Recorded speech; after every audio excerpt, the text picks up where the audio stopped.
Hey everybody, and welcome to the latest episode of the Rock and Roll Experience with Mike Brunn. Today I'm very honored to have a very special guest with me, Jeremy Asbrock from the Ace Frehley Band.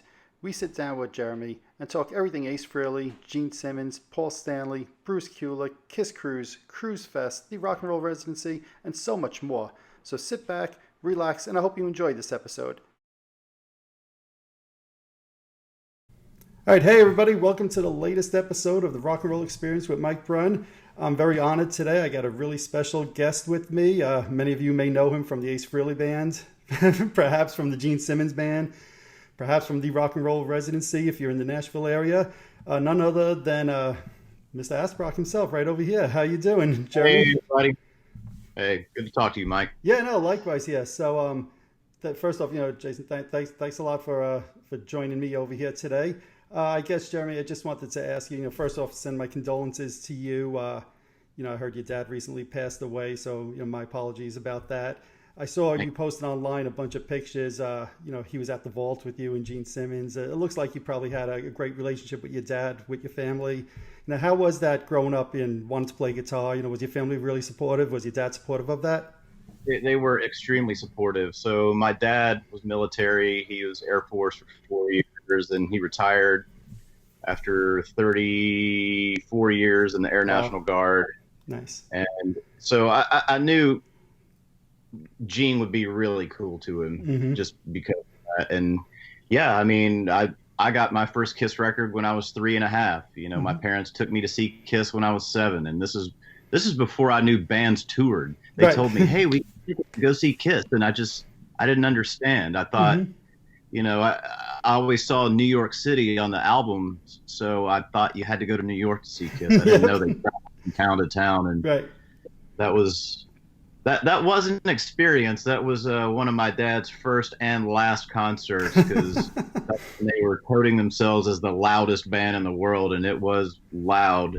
And we sat in the very, very, very back row, which is where all the stoners sit. Right. That's very funny. They got me a guitar that Christmas, when I was 7 years old, and I took guitar lessons until I didn't anymore. And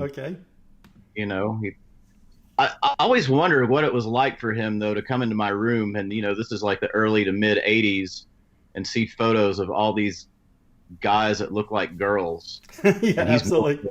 In the '80s, especially, right?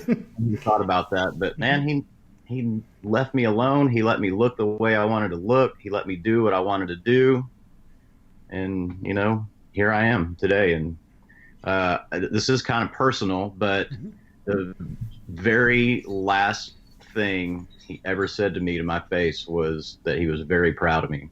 Oh, that's awesome. That's absolutely awesome. So, well, thank you I really appreciate you sharing that with me. And, it's cool to hear you saying that, your dad was the one that took you to your first concert. Same thing with me. It sounds like it was the Creatures of the Night tour. Am I right in saying that? Yeah, Creatures of the Night. Nice. So it's kind of funny hearing you say that you always thought that you had to go to New York to see concerts, because, as you probably know, the Creatures of the Night tour didn't come to New York. So that's one of the only tours I never got to see from Kiss. So that's pretty ironic, but no, that's a great story about your dad. And obviously that type of support is what kind of brought you to where you are today. Not every family, some families, the fathers are like, oh, you need to be an accountant, you need to be a police officer, or whatever it is. So it's great. Well, I know he wanted me to be an Air Force pilot, but kids are going to do their own thing. Absolutely. I don't expect my son to be a musician. In fact, I prefer him to stay away from that, because I don't know what music or live music's going to be like in 20 years. So true. No, and obviously, like you said, he was in the military, so those are the real heroes of the world. So, absolutely. So let's talk about kind of where we're at today then. So obviously you're touring with Ace Frehley this entire summer. How's that been going so far? Man, it's fantastic. I mean, Ace is a sweetheart. He's very respectful of us. I mean, I don't see him that much. I'll get an occasional text, which is cool, because it's usually him texting me first, which is absolutely flattering. But I don't really ever know what to say about it. I feel more fortunate than I should be, I guess, for this to have happened twice now, and both guys have treated me and Ryan and Phil with the utmost respect. Mm-hmm. I just couldn't ask for more. It's beyond amazing. Absolutely. Seeing some of the set lists from the tour for this summer, I see he's added in Watching You, 2000 Man. He's played on and off through the years, but more off than on.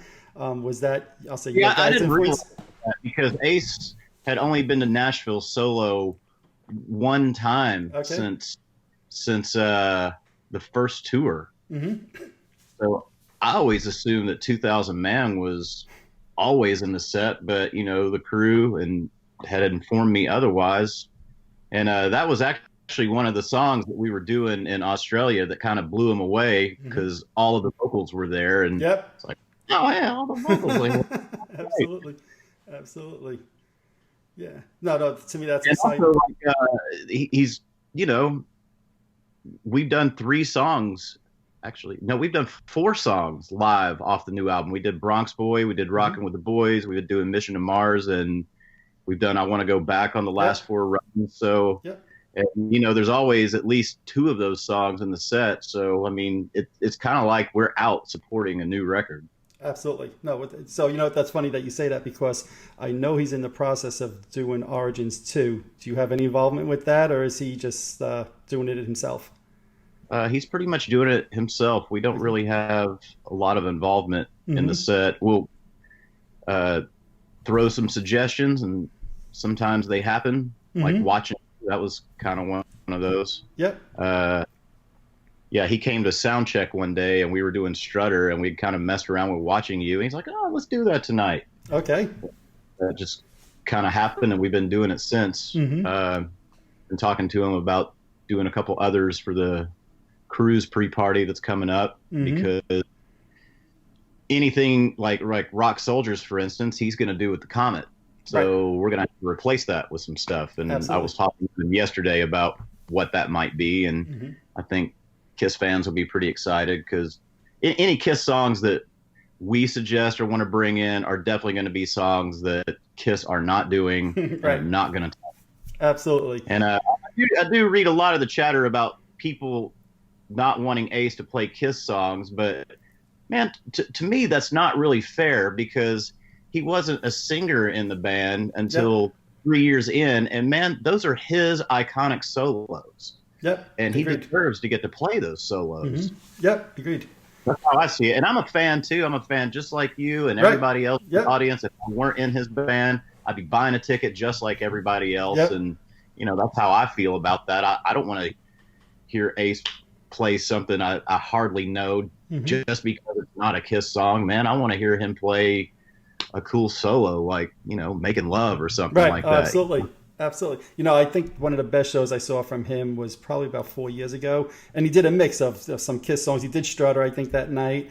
I'm trying to remember. He might have done like King of the Nighttime World. A few things that I wouldn't have expected him to do. And then, of course, he did all of his songs, the classic Ace songs. So I'm 100%. I agree with you. I don't mind him doing in fact, I love when he closes his shows always with Deuce. To me, that's as much an Ace song. He does that. The reason he does Deuce at the end, that's kind of his favorite because that's the song that he auditioned with, and that's what got him in the band. And to him, that's kind of where it all started. Yep, exactly. No, I agree. So I got to tell you right quick, playing that at the end of the Australian sets with him and Gene on stage together is like seriously one of my life highlights. I could only, so I wanted to ask you about that. This is the first time you played with the two of them together. Was that in St. Paul? Yes.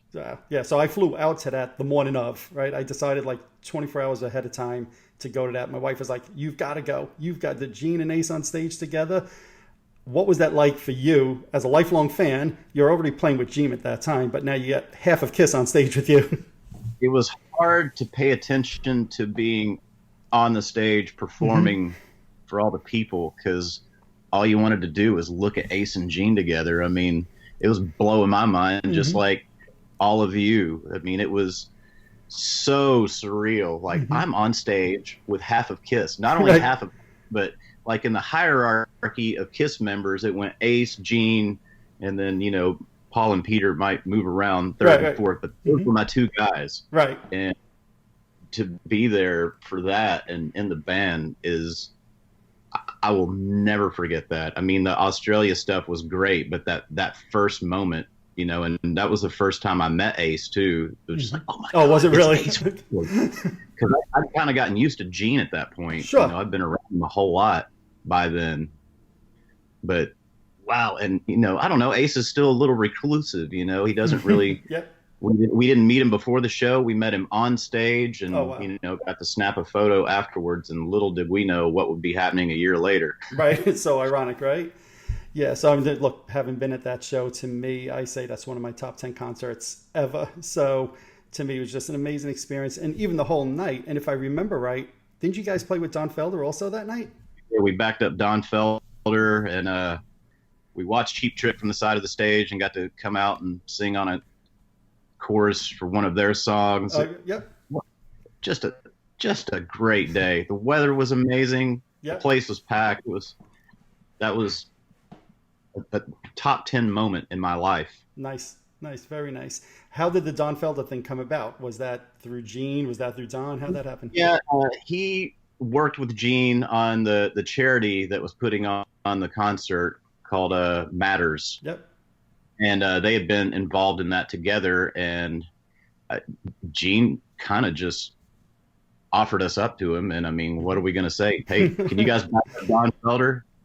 Yes, we can. Absolutely. I'm trying to remember. You did, if I remember right, Hotel California?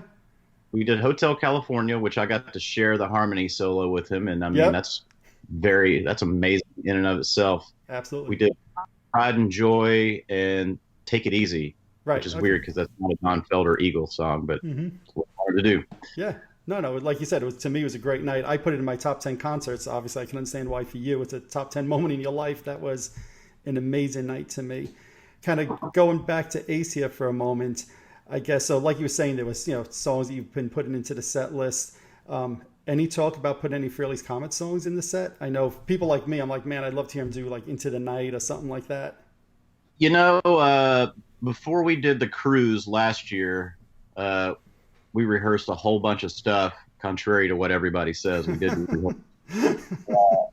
And we had Insane ready to go. Oh, really? But he thought he had, you know, at that point, we'd already added 6 new songs. And, you know, that was kind of a lot on his plate at that point.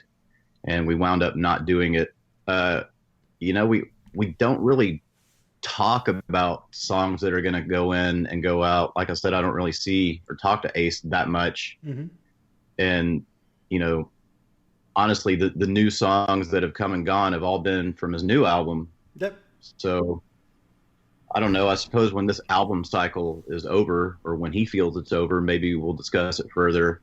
I know that some of them will be, you know, in the forefront of his brain because he's going to jam some at the Kruise pre-party with those guys. So at least it'll be there, and there'll be, you know, a better chance of working some of that in. Absolutely. Yeah, you know, you brought up just now some of the chatter online about the performance last year on the Kruise. Now, I can tell you, as you know, I was in the crowd. I thought all those shows were absolutely amazing. In fact, in my opinion, I enjoyed his shows better than any of the shows on the boat. No, I loved Bruce's shows as well. I loved the Sail Away show, but for me, Bruce's shows were really good. Yo, absolutely. No, Bruce's band, every one of them is top notch. You know, I call you guys like 1 and 1A last year on the Kruise, so it's absolutely no knock on Bruce. But being in the crowd, I thought the Ace shows were amazing. I didn't care that he missed a few words, a few of the lyrics. Who the hell cares? I was hearing Dark Light. I was hearing Save Your Love. I was hearing Two Sides of the Coin. I was hearing Torpedo Girl. What the hell do I care? We knew that when we opened that very, very, very first show with Save Your Love, it was gonna blow some heads off, and grown men were gonna be crying, and that was cool. Dark Light is hard. It's hard because every lyric in the song is different. You know, normally if you go to a chorus in a song, they're just repeating the chorus, but even the choruses are different, and there's so many words that even if he has a lyric sheet, it's going to be a novel in front of him. And I didn't realize that until Ryan and Phil and I did it at the Kiss Expo back in May, and I sang it. It's like, oh my God, look at all these words. I'm got to read instead of play my instrument. Yeah.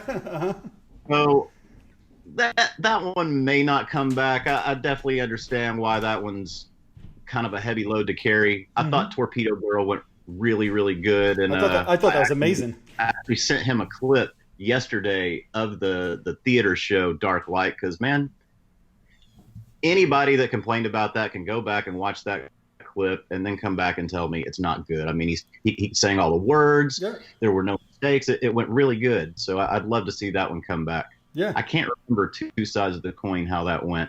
You guys did it. Well, I think you did it one time, if I remember right. Yeah. The second pool deck show, and I'm doing this off the top of my head. Right? To me, there was a few spots he missed the lyrics, but again, I thought it sounded musically. I thought it sounded great, heavier obviously than it does on Unmasked. And I wish he'd bring it back because I thought it sounded great live. You know, there's a great chance. I mean, none of us are leaving Ace's band anytime soon, and awesome. You know, I've always got encouraging suggestions and stuff for all that material. You know, we did Talk to Me one time at the very first show in Australia, and that's kind of one of his Kiss hits. I agree. Yeah.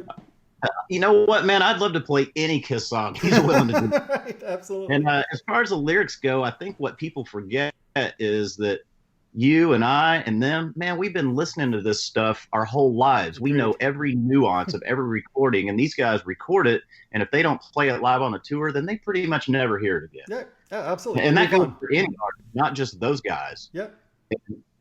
So you got to cut them a little slack. And I will give Ace one thing. When we do pick a song up and start doing it, he needs lyrics maybe the first couple of times, and then he doesn't anymore. Like, right. If he needed a lyric sheet for Mission to Mars, and we started doing it, and now he doesn't. Mm-hmm. Yep. Whereas me, I carried a lyric folder around every show and every tour. Yep.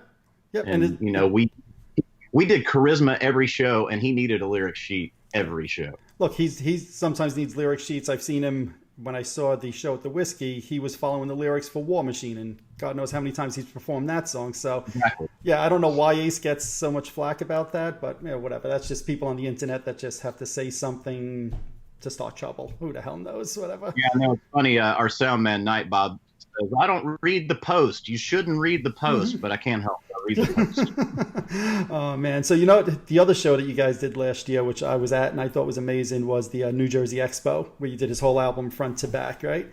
So I know I know you were sick at that show, weren't you?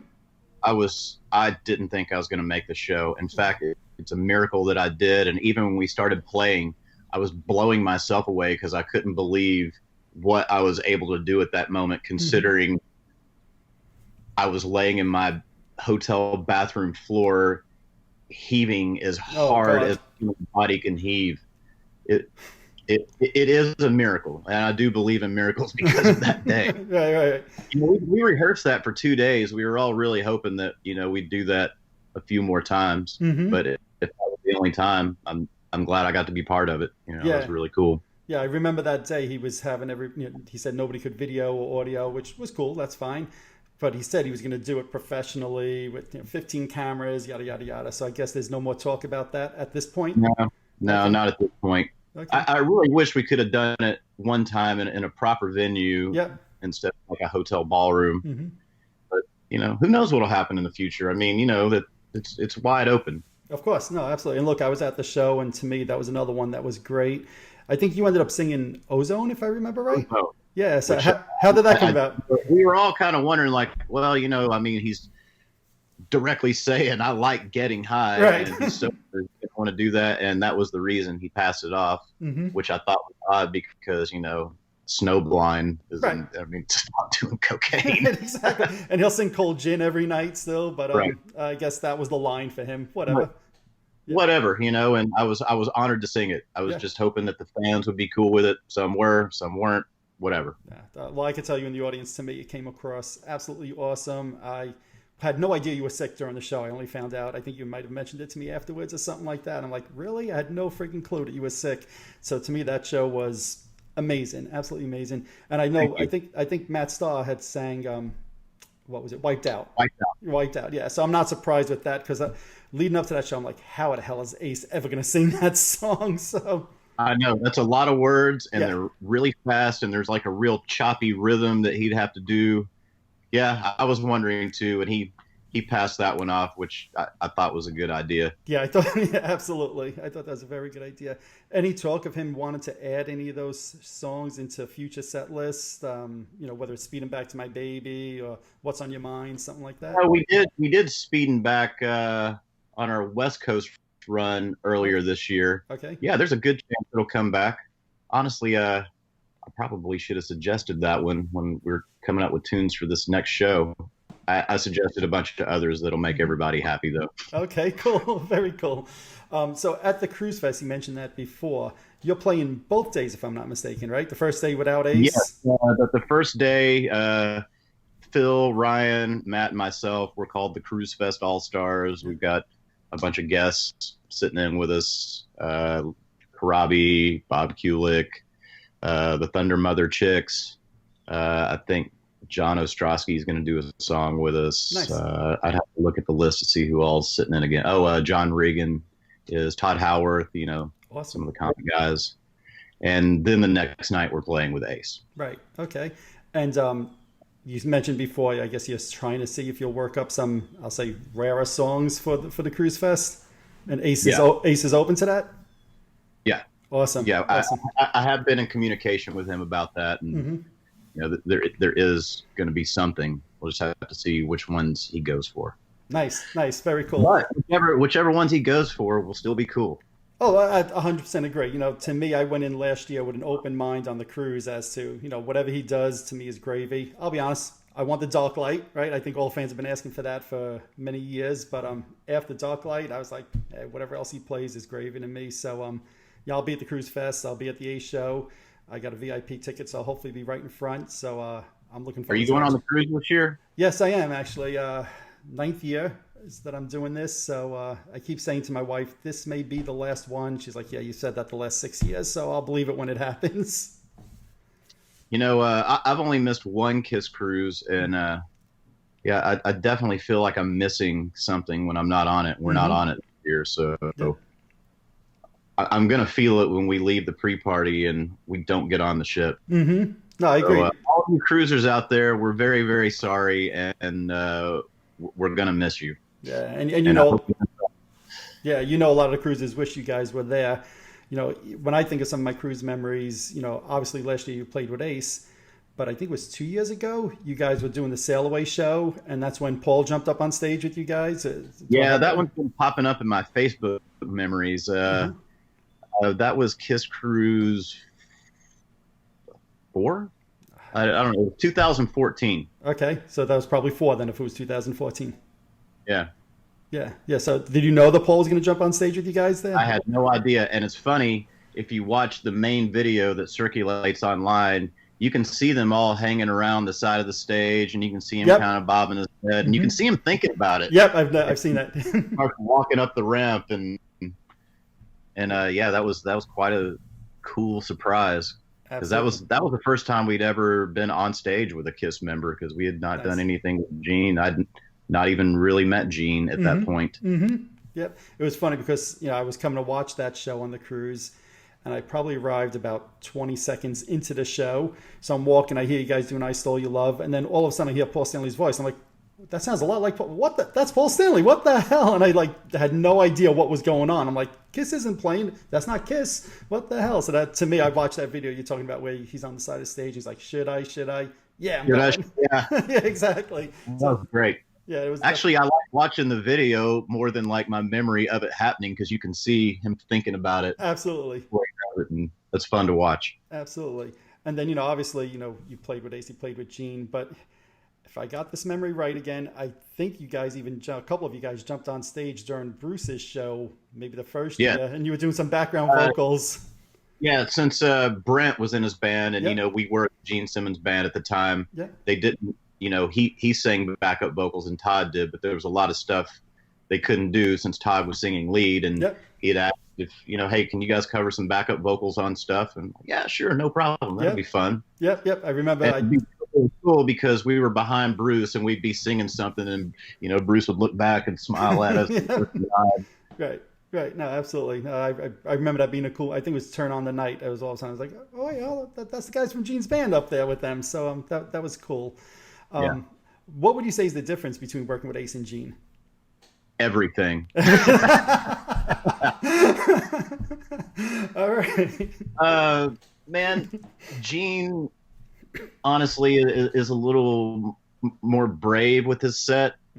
You know, we get an email in the morning, hey, can we do All the Way tonight? It's like, hell yeah, we can do All the Way. And we did not have a set list that was exactly the same for any show. Yep. And I tallied it, and we, in our year and a half, almost year and 3/4 together, we did 60 different songs, including cover. Okay. And, you know, with Ace, we kind of stick to a thing. You know, sometimes we go over stuff before a set with Gene.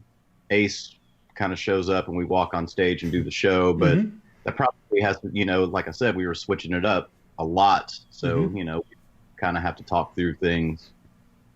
You know, Gene was, I don't know, he's just a little more social. You know, Ace has always been a little more of an introvert, and Gene is around before we'd have dinner together. We'd hang out before the show. We'd hang out after the show. We'd travel together. We'd stay in the same hotels. And, you know, there's a little bit that we're a little more removed from Ace. I don't know. He just kind of does his own thing. It's not bad. It's just kind of the difference between those two guys. And it's funny now that I've worked with both of them, and I can, you know, only have insight into Paul and Peter's personalities from stories from everybody. And man, I just can't imagine 4 more different people in a band together. I can't even imagine them making it through a rehearsal. Right, absolutely. Different.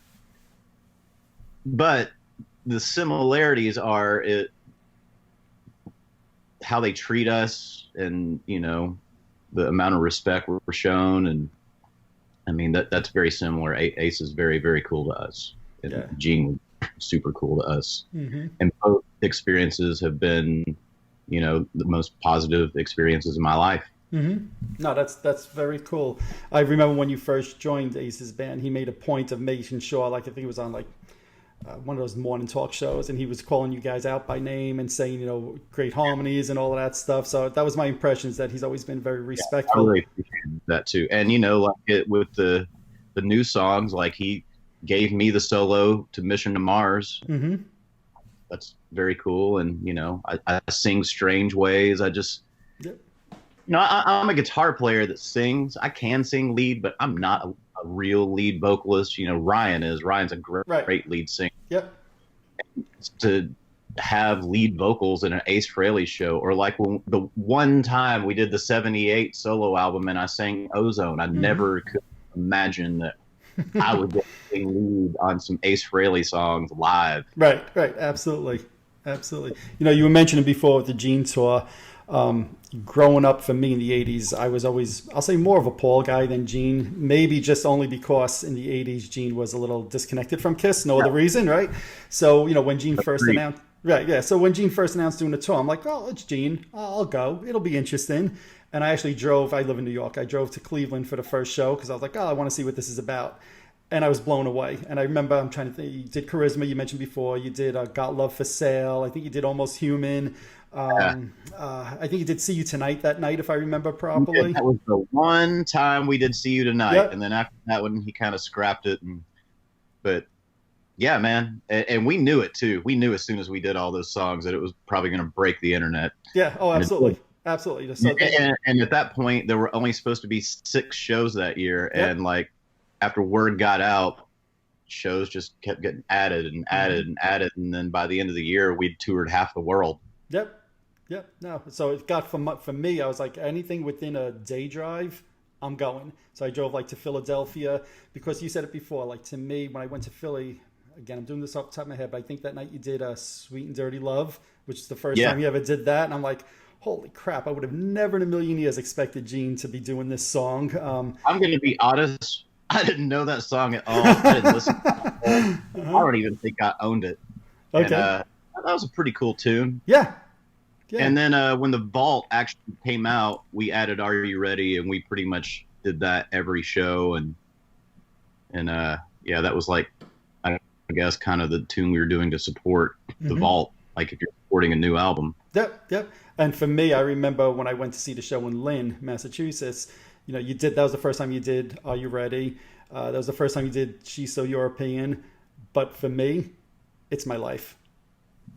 Done. I'm good. That's like my top 20 Kiss songs. And you know what? That was actually fans that did that. You know, we're all fishing. He was always very, very open to suggestion for other songs. And I had mentioned lots and lots of fans asking for It's My Life. And sure, okay, let's do it.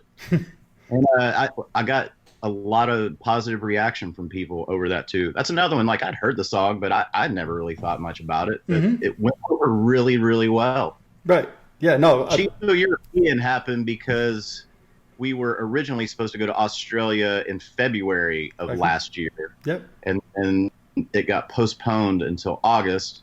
I had been in Los Angeles that previous December and met up with him, and you know, we were talking about stuff we were going to do.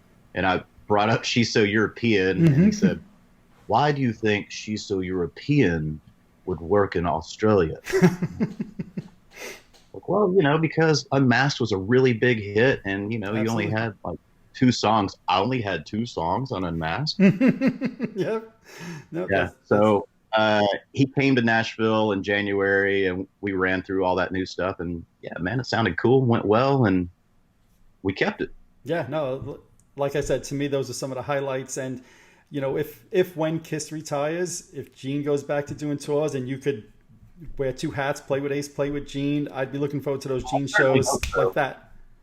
What was that? I said, I certainly hope so. Yeah. I would love for that to happen. Were there any songs that you guys proposed to Gene, or to Ace for that matter, that one of them was like, absolutely not, no way, we're never touching that song? Love 'Em and Leave 'Em. I carried around for Love 'Em and Leave 'Em the whole time. And only at the very, very last show, I just unfolded the lyrics and threw them down in front of him. Okay. And we tried to go in it because we were doing a thing where we'd just play some riffs of a song and we'd do like maybe a verse or a chorus of something. Right. And we didn't make it very far in that one. Rockin' in the USA was another one. You know, he thought that song was too pop. Only one time in Fort Wayne, we just kind of started playing it and made it up through the chorus. Okay. Those 2 songs, I don't know what it was about those. Oh, Larger Than Life. That's one of my all-time favorite Kiss songs. Right. Like kind of too slow and plotting. So he wouldn't go for that one. And anything from the 80s. The only 80s song we pulled off was Fits Like a Glove. Which I was shocked. That's because our drummer was Fitz. So that went really good. We actually did that song a lot, and of course the fans ate it up because they're dying to hear that stuff, and we know it. But it just depends on what those guys want to do. You know, we're up for anything. We just want to make y'all happy. Yeah. No, look, and like I said before, I grew up in the '80s, going to all the Kiss tours, and to me, War Machine and Fits Like a Glove were the 2 '80s Gene Staples songs. So to me, I'd welcome if Kiss even brought it back on tour. I'd be excited about that. There were 2 more. We actually wound up doing Unholy, like off the cuff once. He was afraid of it because the vocals are very high on that. Absolutely. And he actually made it, but it was like towards the end of our thing, so we didn't really get to pick it up for a tour or anything. And Thou Shalt Not made the list of possible songs, but I mean, if you think about how high the voice is throughout the entire song, it's like, no, this ain't gonna work. You know, you can help me with this. I don't believe that this is true. I read at one of his shows, he closed. It makes no sense. You're going to tell me this is ridiculous. He closed with When You Wish Upon a Star. Is that true? It happened. It happened. I can't believe I cannot. I've been searching for video. We did a live version of it, and it was kind of so bad that we never did it again. So I have been searching online for video of that and I'm like, nah, this has to be BS. No, well, I don't think one exists. Must have been, everybody in the crowd must have been like, what? What's this? And you know what? Now that I think about it, if that was Monoman, Minnesota, that was Brent Fitz's first show. Really? Yeah. Okay, well, I'll hope that, I know you don't want to see it, but I hope it comes, because I'm like, that is bizarre. I thought all this for the last year and a half. I'm like, nah, that's not true. Whoever wrote that online got their facts wrong. So right now, no, it's stunned. I wish it weren't true, but it did happen once. Oh man, oh that's very funny. So obviously with you touring with Ace, with you touring with Gene, I know you do the rock and roll residency. I'm assuming you don't like. I think you used to do like every Tuesday night, if I'm not mistaken, in Nashville or whatever. How is that going? Are you still doing that, or has there not been a lot of time for that? No, we're more like just the occasional the rock and roll occasional show. It just got too hard. Like last year, if there's 52 weeks in a year, we only played 26 weeks, and you can't tell people you have a weekly show if you only play half of it, and it's unpredictable when you do. So we wrapped up the weekly thing at the end of last year, and this year it's been hard to do weekend shows. Philip's schedule in particular has been particularly busy because he's been playing with Accept. Oh, wow. He's, we all do just different gigs that we pick up. He's definitely been a little busier than the rest of us this year.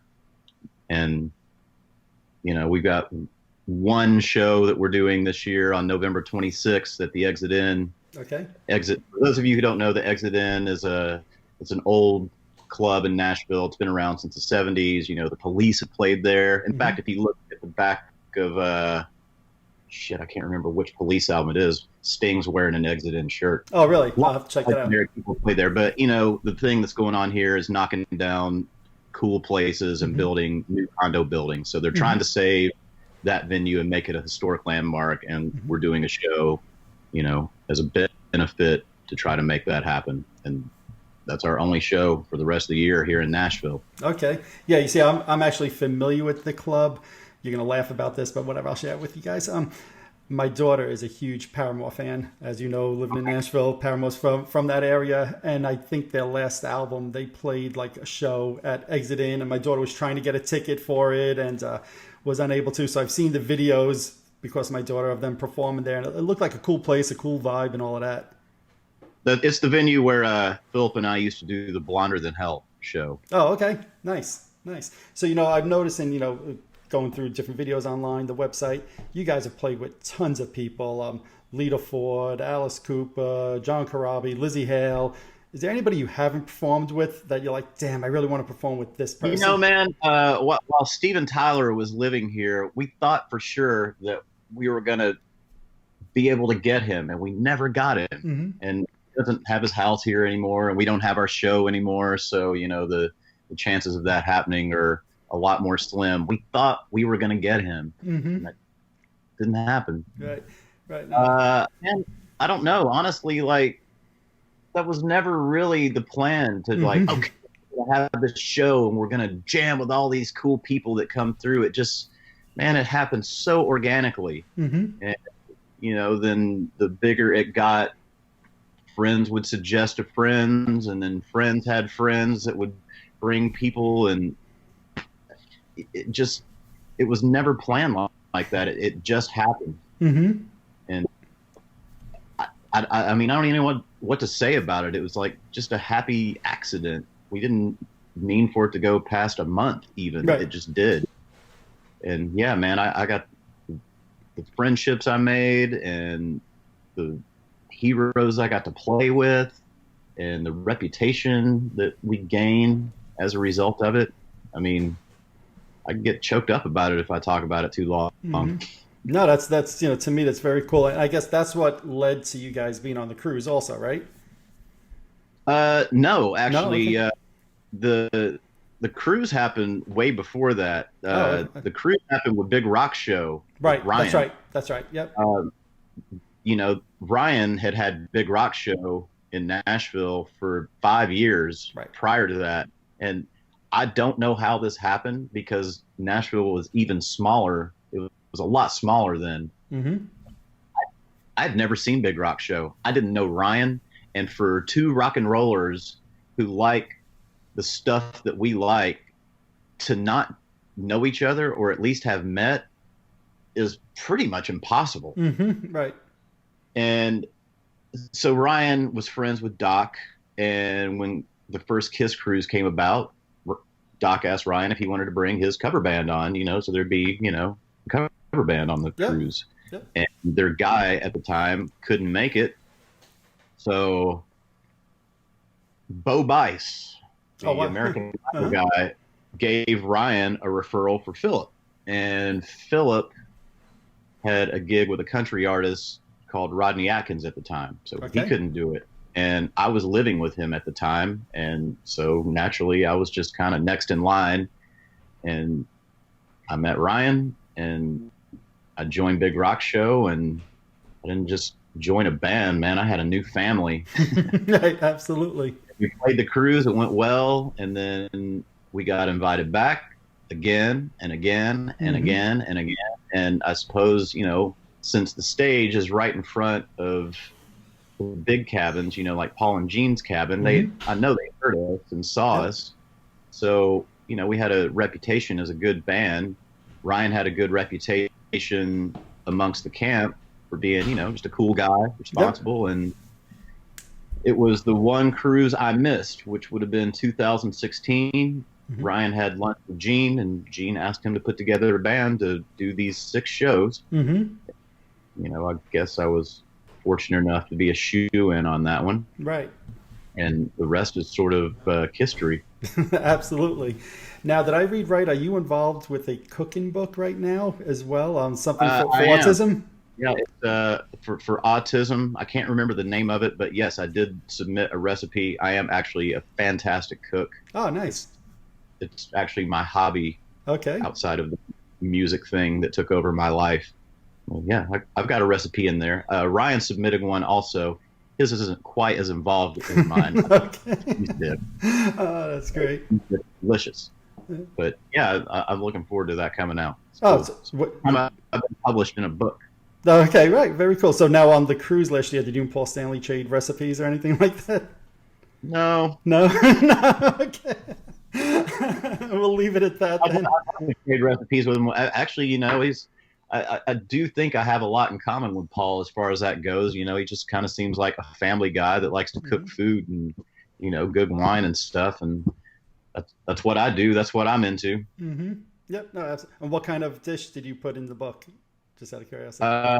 It's like a zucchini boat. It has, you scoop out the insides of a zucchini and you stuff it with this mixture of the zucchini guts and ricotta cheese and tofu and Parmesan cheese. It's pretty damn good. Very cool. Now, I think you guys have some tour dates lined up for Ace. I know the rest of this year, there's some tour dates lined up. Is there anything for 2020 that's around the corner coming? I'm hearing some talk of Europe. I don't have anything concrete yet.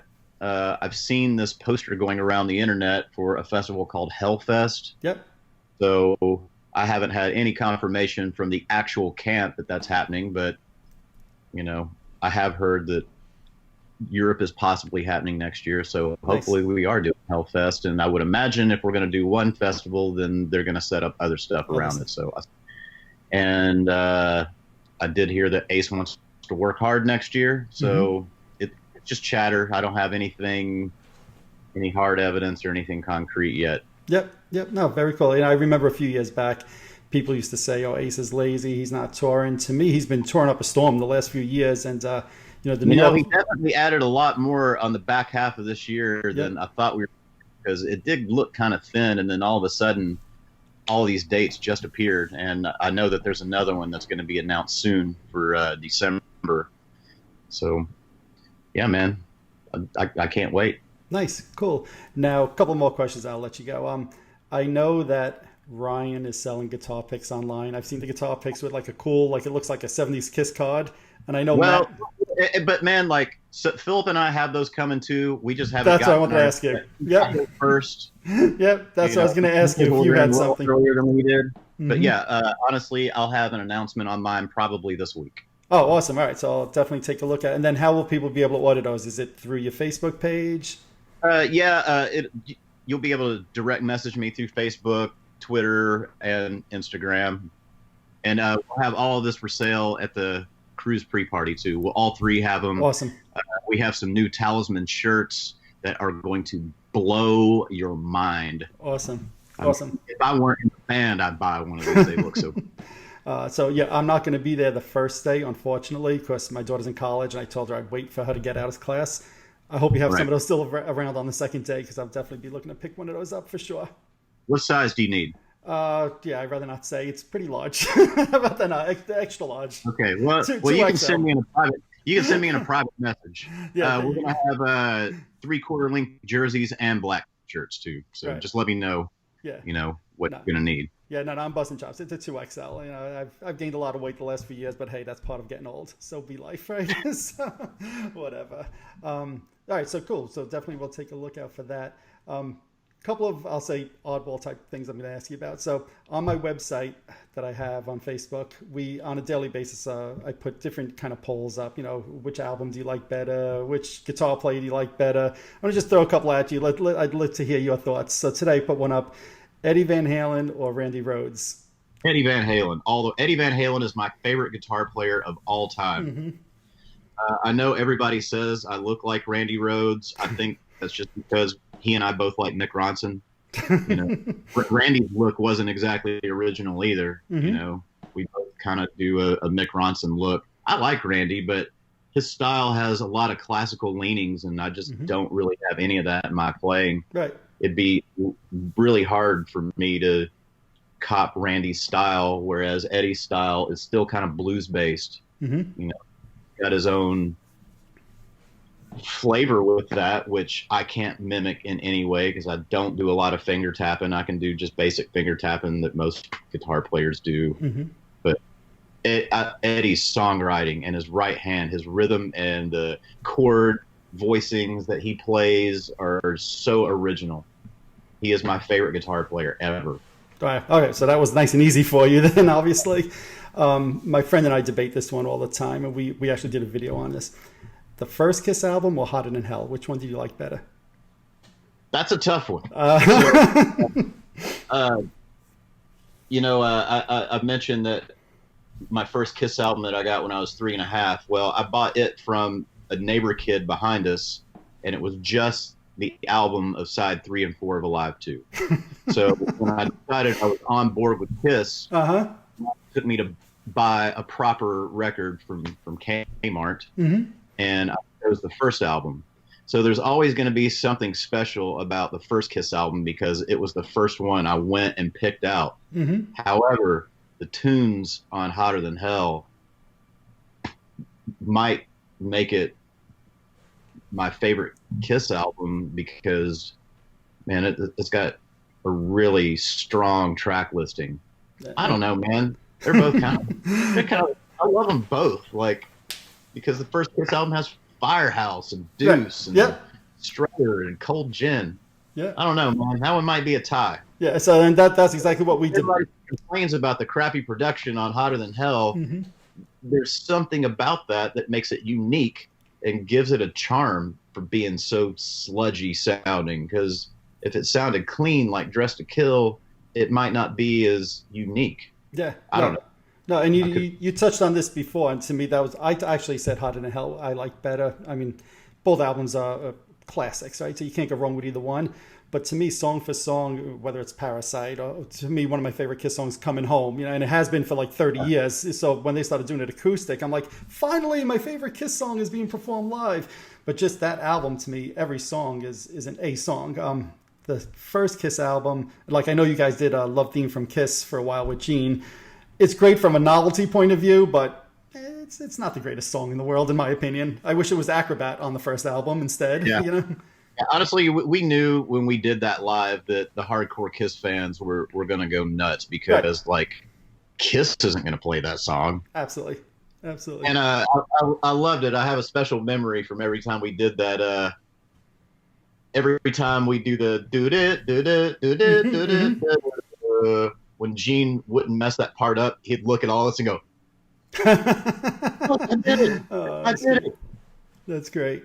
You know, so, and one more for you. You said you grew up, obviously, in the 80s. We would debate, my friend and I. Van Halen 1, which is obviously late 70s, their debut album. Appetite for Destruction. To me, two great debut albums. Do you have a preference? Van Halen 1. Wow. All right, I mean, I had a feeling after what you honestly, said about Eddie, I figured you'd go there. anything where the choice is Van Halen or something else, I'm probably You're going to always go going Van Van Halen. Halen because I mean, other than Kiss and the Beatles, they're my favorite band. Right. Uh, I guess I'm going to go on the record since this is going to be on the internet. Yeah. Man, I was never a big Guns N' Roses fan. Okay. I like them a lot. Mm-hmm. I like them more now than I did when they came out. When they came out, I was 14. It's Mm-hmm. just a little too dark for me. I Okay. like fun rock and roll, and they did hard drugs and Mm-hmm. drank more than, or maybe they didn't, but it came across that Mm-hmm. way. It just seemed real dark, and I wasn't into darkness like that. Like I wasn't a big Metallica fan. I like Okay. fun rock and roll, so it didn't appeal to me that much. And as time went by, I got into the music, and I can definitely see why they were way more successful and are still more successful than pretty much every band from that era. I mean, the stuff holds up Mm-hmm. really, really well. And when I went to see them in 2016, which was the first time I saw them, Okay. that show was fucking awesome. Mm-hmm. When I saw them a couple years ago, and I definitely got why they were leagues ahead of the Poisons of the Yep. world, But no, Van Halen won landslide. Gotcha. After your Eddie comments, I had a feeling that was going to be an easy one for you. So, all right. So, yeah, just looking wrapped up for you. I guess, like you said, you're going to be at Cruise Fest in a couple of weeks. I think it's about 2 weeks from the time we're recording now. Certainly, it sounds like you're going to have some of the merch, the guitar picks. I'll look for that. Will this be coming out before the Cruise Fest or after? I'm sorry, what was that? Is this interview going to come out before Cruise Fest or after? Yeah, I'm hoping to get it up in the next day or so it'll definitely be before the Cruise Fest. Okay. Well, we look forward to seeing all of you out there. Please come to our table, say hi to us, check out our new shirts. You're going to love them. And, we got some cool surprises lined up for the Cruise Fest All-Stars show. It's going to be a lot of fun. And we can't wait to see all of you. Awesome. Well, Jeremy, thank you so much for taking the time today. Is there anything else you wanted to kind of tell anybody about before we close up here? I don't know. I think I just did. Mike's talking to you. It's always great seeing you too, man. Likewise. I've been seeing you for years now. Yep, likewise. And we are going to miss all of you on the cruise. So have fun. Awesome. No, thank you, Jeremy. Appreciate it. Thanks, everybody, for watching Rock and Roll Experience with Mike Brunn. Jeremy, thank you again for joining, and I'll see you in a couple of weeks. Okay. See you, Mike. Awesome. Bye, everybody. Thanks. Bye.